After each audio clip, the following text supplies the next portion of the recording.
You are listening to Realign Your Life Podcast, where I discuss with you strategies on how to realign your life and move towards the direction you always want to. I am Vivian, the host of this podcast, and every week I will bring value on how to improve and realign your life either through a guest or my thoughts. I can't wait to share what we have this week. It's time to realign your life. Well, good evening, good afternoon, good morning, wherever you're listening to this podcast. I want to welcome you back to Realign Your Life Podcast. This is your host, Vivian, here, and I am so excited and so honored to have you listening in today. Well, you know, we've been talking a lot about mindfulness, about self-care, and how we need to be really focusing on that. So today, I have a wonderful, wonderful treat for you because you know I'm not professional in all of those things. So I'd like to bring on experts in these particular areas. And I have a wonderful, wonderful treat for you today. We have with us today Dr. Charlene Whitaker-Brown, and she is a clinical professor and dual certified family and psychiatric mental health nurse practitioner. Now that was a mouthful, but that's who she is. So welcome, Dr. Whitaker-Brown. Thank you for being with us today. Absolutely. Thank you for having me today. This is so exciting. I'm so excited to be on your platform. Well, we are excited to have you here today. And I know that the information that you're going to be able to share with our listening audience is going to be so very helpful. It's going to dispel a whole lot of misconceptions, and it's going to get us on our way as we realign our lives. But let me tell you guys a little bit about Dr. Whitaker-Brown and all of the contributions she's made to the field of nursing. Yes, she's a nurse. I'm proud to say that because I'm a nurse too. Hey! So she is really dedicated to fostering those community partnerships. And we all know how important that is. And she is an advocate. She does a lot of advocacy work for Alzheimer's awareness and has made an invaluable asset to both where she works at UNC Charlotte and to the Charlotte community at large. And she's notably served as the second doctor of nursing practice in the program from 2014 to 2018. And under her leadership, the Doctor of Nursing program has thrived, leading to a historic moment when she became the first DNP program coordinator to graduate the first postmaster's Doctor of Nursing practice students from the School of Nursing. That is saying a mouthful. So kudos to you, Dr. Whitaker-Brown. So currently she continues to be very active and a very influential member of the community while engaging in scholarship and service. And some of her community service relationships include well-known agencies in healthcare in the Charlotte community. She serves as a community on the community advisory board for the Caring Nurse Family Partnership, clinical director for Harmony Health, which serves families. She's a community partner with Mary Health Caritas, and she is a key collaborator with the Mind Heart Institute and Wellness Center. And she'll talk to you a whole lot more about that a little later in the in this episode. But Doctor, I don't want to take a whole lot of time up. They are ready to hear from you. I am sure. But I do want you to know that she's a trailblazer also in her own right. She made history in 2023 this year by becoming one of the 2 clinical professors in the School of Nursing and the very first African-American female in the School of Nursing to hold the title of clinical professor. So, as I said, you are about to hear from an expert. And just to preface that a little bit, I don't know how many of you knew that on October the 10th, mental health was celebrated as the World Mental Health Day. And this was actually started back in 1992 and is celebrated every year. And so this year's theme for the World Mental Health Day was celebrating the power of community kindness. So Dr. Brown is going to share a lot of this information about us and community kindness and what it means for us to be mentally fit, because some of us get it twisted. We all have mental health, but it's a difference between mental health and mental illness. So Dr. Brown, with no further ado, can you just share with our listening audience as we talk about realignment? It always involves a significant change in various aspects of our life. So can you expound on how we can, how someone can maintain a healthy mindset when facing uncertainty and potential challenges in their life or during this process?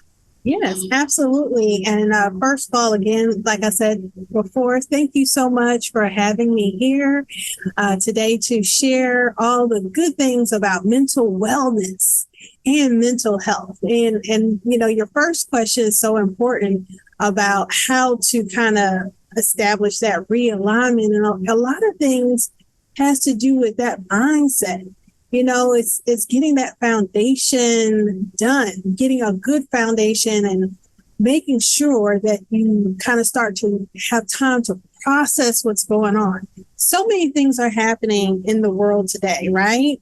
I mean, each day things are changing and we have to prepare ourselves for an ever-changing world.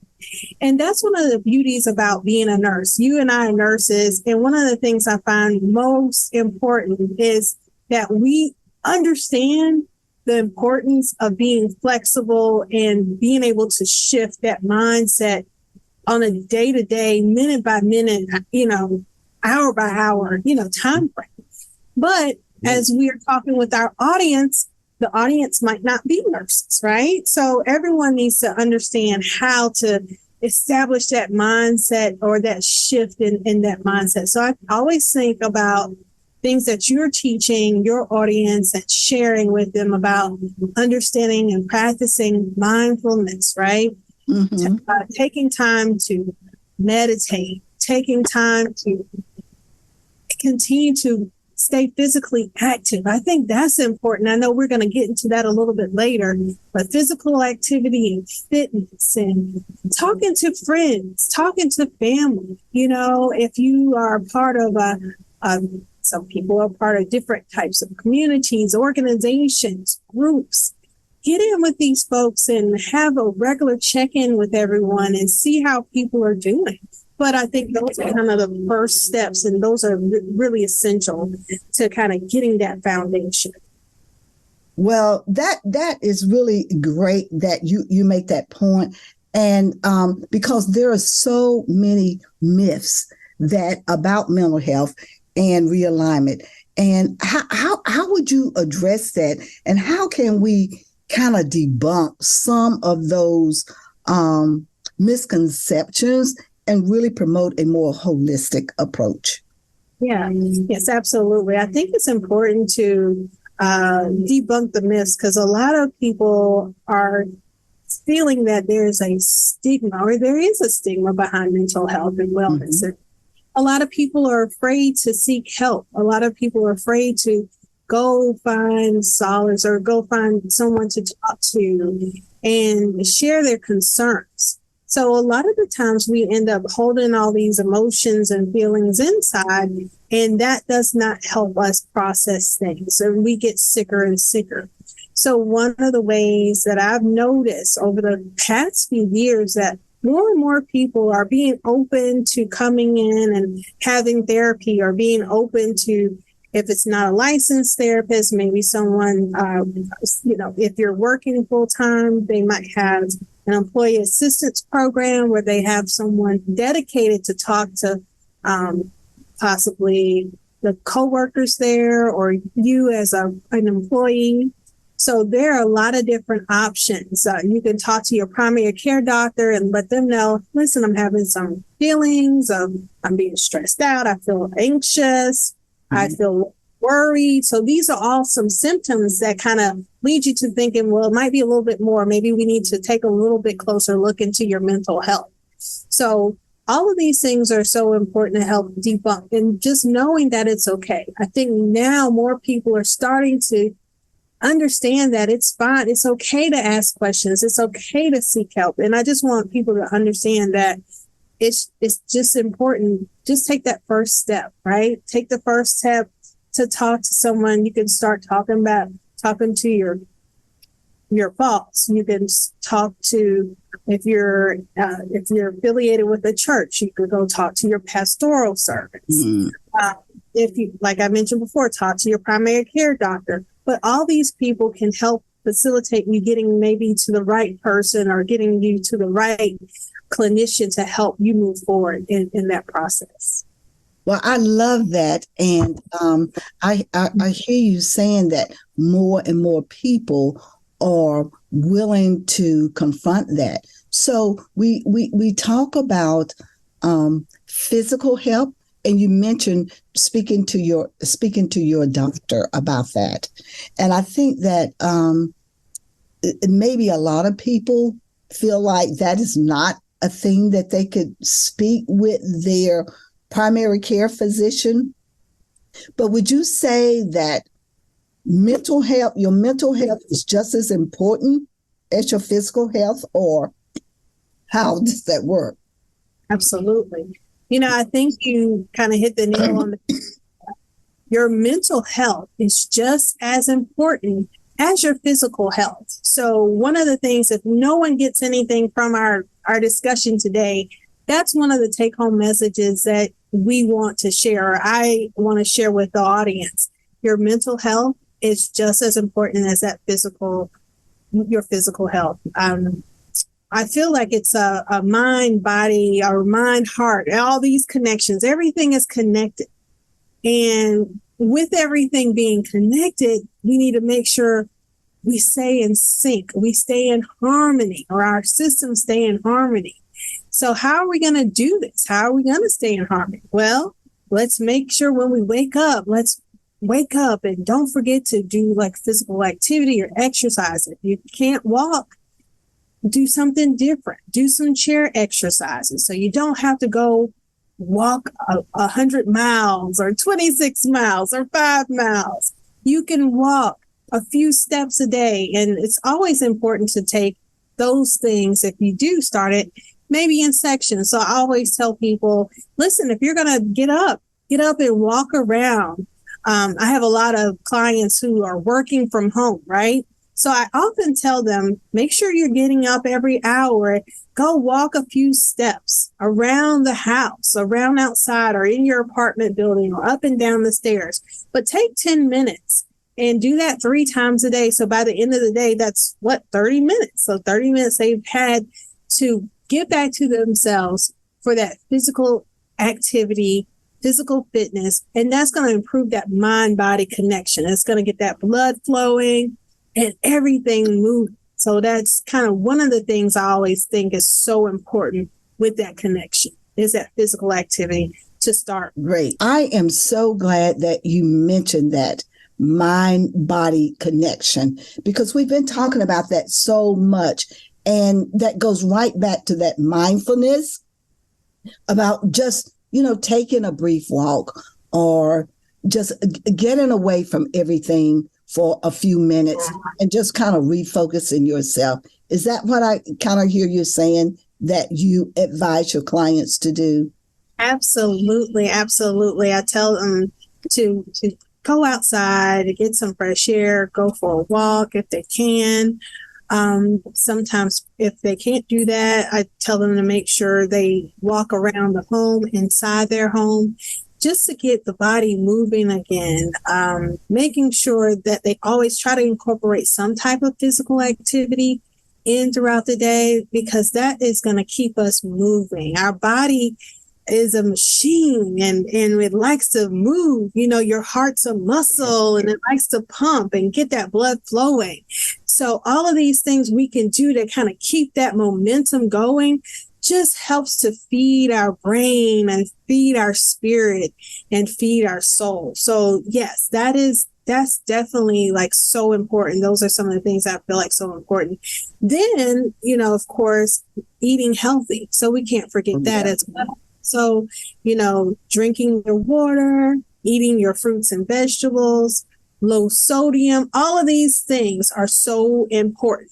And that's why I always say it's like a mind and a heart connection. Because it all kind of works together. It works together. And it's just so important that we do those things. And then when you were mentioning like mindfulness again and taking time out to kind of reset and refocus, I also like bringing in those breathing exercises, right? Those breathing techniques. And I find that is so encouraging and uplifting. It makes you feel better.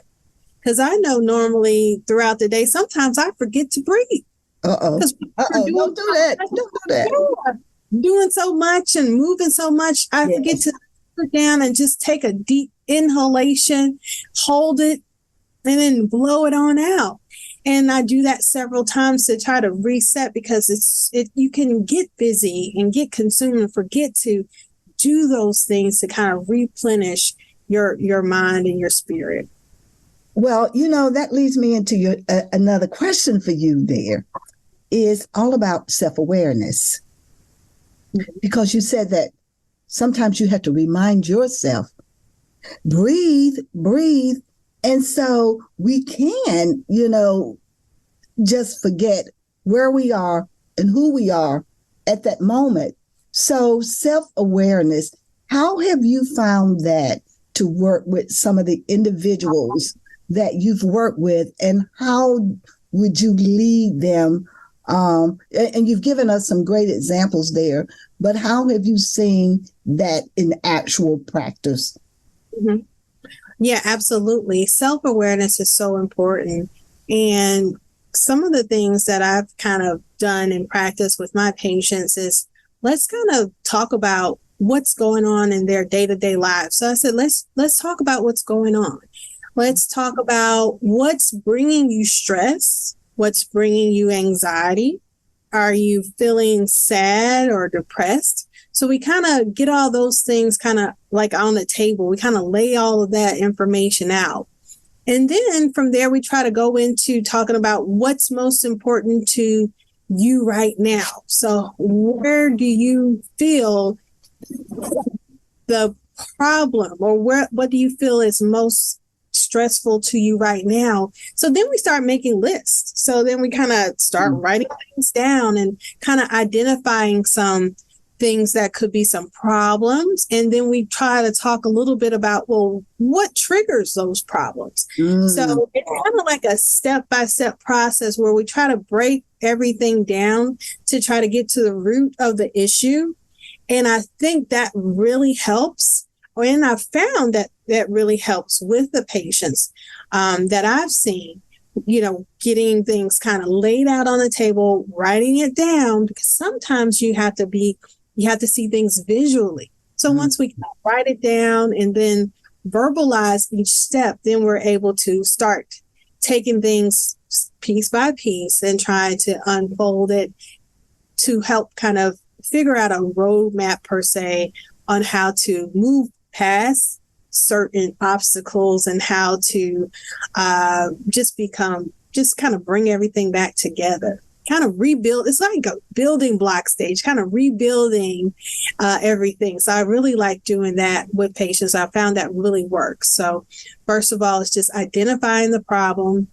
Next is kind of laying everything out, writing the steps down, writing what's going on. Is it stress, anxiety, depression? Signs and symptoms are the feelings. And then the next steps are kind of what can we do to help overcome these things? And let's identify triggers that have happened to lead us to having these feelings. So those are all great things that I've utilized in practice that's really helped my patients. So you're encouraging people to really be self-aware and knowing what those triggers are that will send them to keep them from being self-aware or not being in tune to where they need to be. So you give us maybe an example of a success story, somebody that you've actually worked with, you've seen them use this technique and what their outcome was? Yeah, so I'll do something more in general. So I'll give several things that kind of worked in general of patients that I've seen in the past and that's been very successful. So just in general, I've worked with a lot of different patients, and most of the things we talk about is just trying to look at one of the things I actually wanted to identify is a lot of the patients before seeing me thought that they had that mental health stigma, right? And they thought that they had to be in a crisis before seeking help. So that was kind of the first step that we kind of debunked some of those myths. So letting them know, no, you don't have to be in a crisis to seek mental health care or treatment. And two, we're glad that you identified that you do need additional help. So I think that's kind of like a general example of one of the things that we've done when the step one. And then next, some really good examples are just helping people overcome work-related stress. I see people in all aspects of life. So I've helped them overcome work-related stress, home-related stress, even down to like small things where we think that are small, but it starts to build up, helping people move past that. And I think those things help so much, and they've been so beneficial. So let's say, for example, you're at home and then, you have so much clutter around and things start to be almost to the point where it's looking like you're hoarding. So I've helped patients kind of overcome some of those hoarding tendencies by starting to talk about what's the root cause of this. Let's kind of peel the layers back to identify why we are holding on to things and what's making us feel overwhelmed. So I think that would be maybe my best example of kind of overcoming some of those obstacles. So Dr. Whitaker-Brown, how does someone come to you? How would a person that is checking in for their mental health, how do they end up being with you? Yeah, absolutely. So I see patients across the state of North Carolina. I see patients ages 18 and up. So they're seen both virtually or face-to-face. A lot of my patients find me on a website called Psychology Today. So that's been a really good resource, and it's a good resource for all types of mental health professionals. And that's one that a lot of people go to. In addition, I take insurances. So people have been able to search their insurance companies and find out if I take their insurance. For example, I see patients with Aetna, United Healthcare, Blue Cross Blue Shield, and Stigma, and Medicare. And so those are the patients that I see. And then also just online searches. My website is www.mindheartiwc.com. So a lot of people can go on that website and book directly with me, or they can give me a call. And, normally I'll get phone calls as well, inquiring about my availability. Okay. So what does your practice encompass? Yes. To address? So, good question. Yeah, absolutely. So I initially do a psychological or psychiatric assessment, psychiatric history. I find out what if the patient has been seen before for this symptom that they're coming to me to get treated. I find out if they've had therapy before in the past, if their primary care doctor has been treating them for any types of symptoms, and how long they've had those treatments. So those are kind of some of the things I get in the initial assessment. I ask the patient if they've been on medication before, because I am a prescriber, so I can prescribe medications to help with depression, anxiety, work-related stress, OCD, etc. So I try to find out, I really do a thorough evaluation to find out what they have used in the past and if it's been successful or not. Then the next thing is we will follow up to see if the patient needs therapy. So I also do like one-on-one therapy. Sometimes I'll do therapy with a patient and maybe one family member. They might want to come in and bring a family member to one of their sessions, that kind of thing.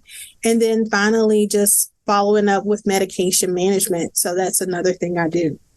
One of the things I really like that I do as well is called gene site testing. And I'm not sure if you heard of that or been familiar with it. Oh, no, share it with us.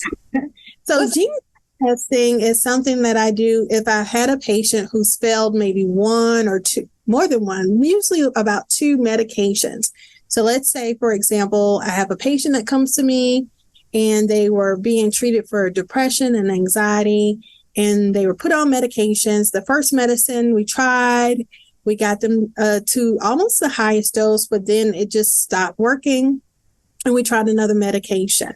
So after trying that second medication and still not getting the results that we wanted with that medicine, or the patient maybe not being able to tolerate it, because some patients get allergic, right?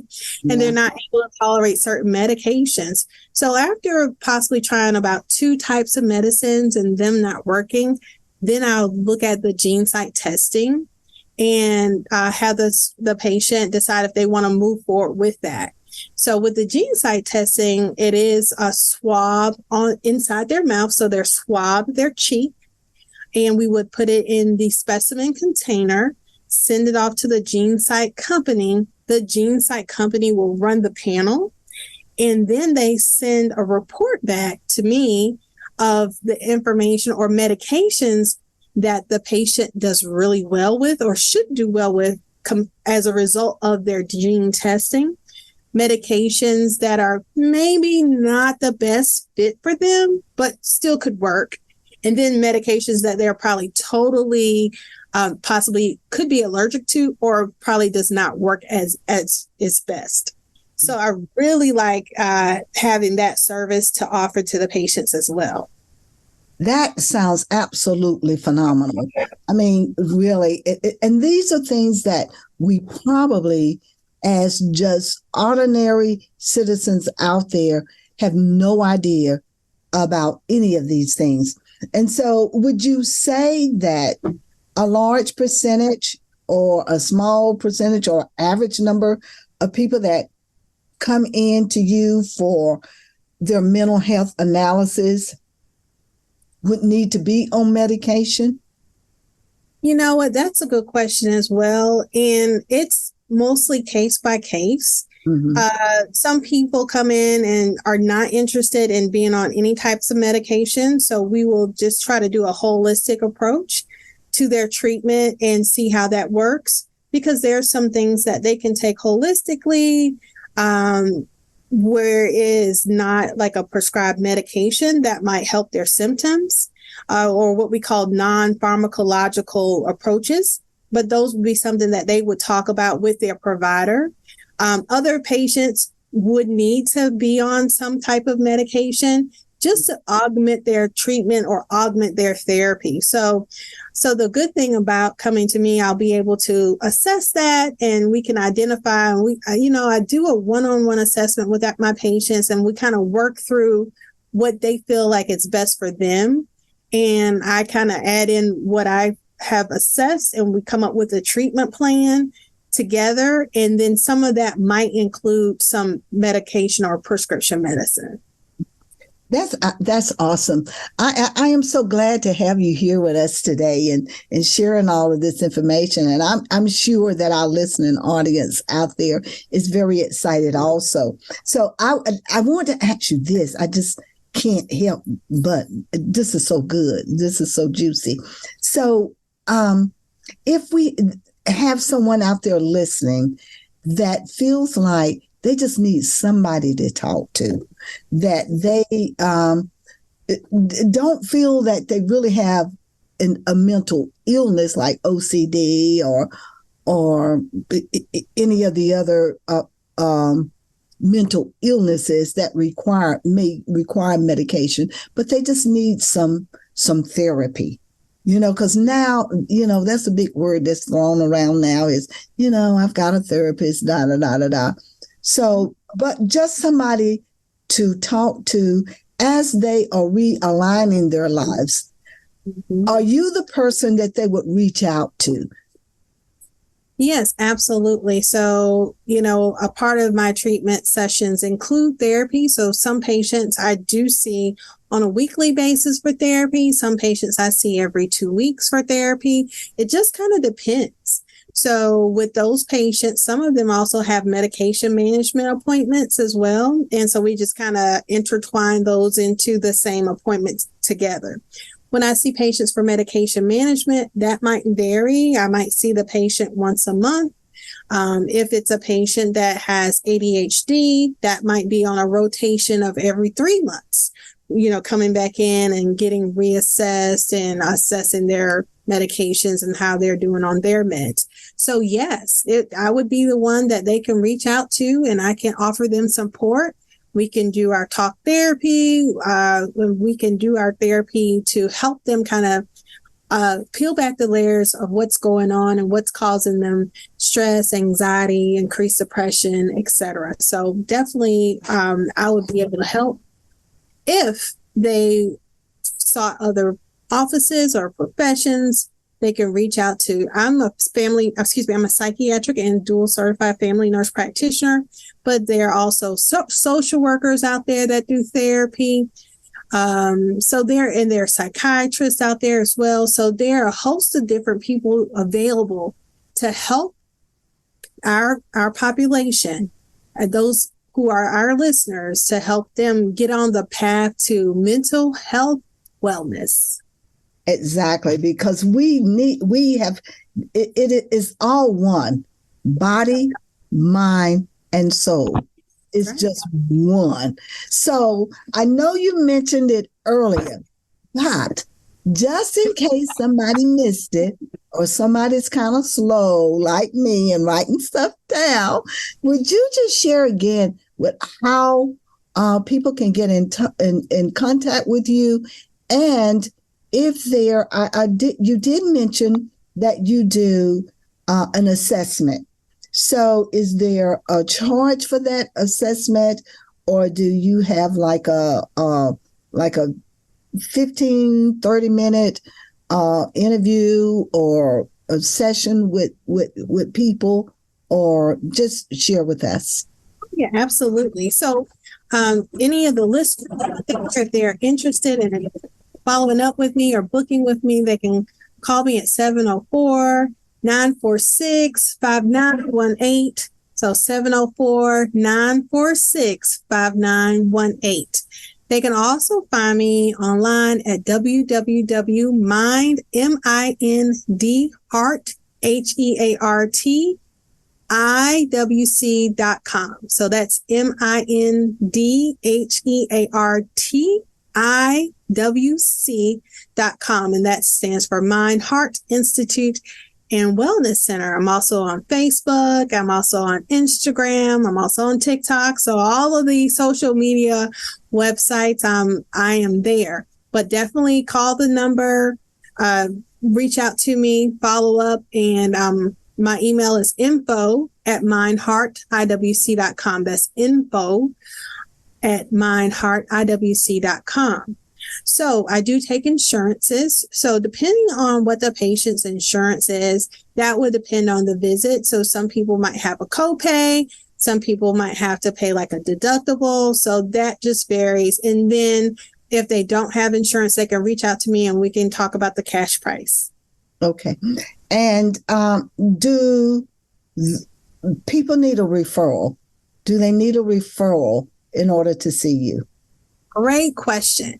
So in order to see me, people do not need a referral, and that helps so much. So you don't have to go to the primary care doctor. You can come straight to me, and then I'll be able to follow up with you. And the good thing about it is my openings are not 6 months out. So I'm able to see patients immediately within a week or two, depending on when they call me, I'll be able to get them in. Great. Fantastic. So you all heard all of this wonderful information that Dr. Whitaker-Brown has been able to share with us today, or that has shared with us today, all about how we need to be self-aware, some of the tactics and techniques that we can use to get to our mental health and to make sure we're keeping it in check, that she is available to be able to help you walk through all of the processes and to remove all of the stigma that is attached, and especially in communities of color. We want you to be healthy, mind, soul, and body. Without a mind, the body doesn't work very good. And the body doesn't work very good if we don't have the right mindset to guide it. So it's all interconnected there. So Dr. Whitaker-Brown, thank you so much for sharing with our audience today. I'm telling you, I know you have so much more to share. And would you be willing to come back and do another session with us? Anytime. Thank you for this initial invitation, and I'm coming back whenever you invite me back. Okay. Oh, y'all heard that, right? I'm going to hold her to it. So if you out there are listening today, that this episode has benefited you and you have been able to take away some great nuggets from it, please make sure that you share it with someone that you feel that could benefit from it also. And as we are all on this journey of realigning our lives, just know that I will continue to bring experts in that can help us to realign our lives. And until next episode, peace. I hope you enjoyed this episode. The best gift that you could give me is to share this podcast with family and friends. And don't forget to review it. That way, this podcast will grow organically. If you need to reach out to me, please check out my Facebook page, DM me there, or you can email me at godskow@gmail.com.